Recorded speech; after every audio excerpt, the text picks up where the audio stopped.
एक समय की बात है, एक गांव में एक मंदिर था।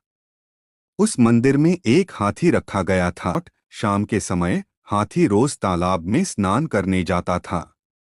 तालाब के रास्ते में वह एक दर्जी की दुकान पर रुकता और अपनी सूंड उठाकर दर्जी का अभिवादन करता।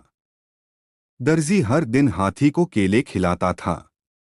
हाथी केले को निगलकर अपनी सूंड उठाकर दर्जी का धन्यवाद करता और फिर आगे बढ़ जाता। एक दिन दर्जी का मूड बहुत खराब था, क्योंकि उसकी एक ग्राहक से बहस हो गई थी। उसी शाम जब हाथी हमेशा की तरह दर्जी का अभिवादन करने आया और केले के लिए अपनी सूंड बढ़ाई, तो दर्जी ने सुई चुभो दी। हाथी दर्द से चिल्लाया और दर्जी जोर जोर से हंसने लगा। अगले दिन हाथी रोज की तरह तालाब में नहाने गया। लौटते समय वह एक और तालाब पर रुका, जिसमें कीचड़ भरा पानी था।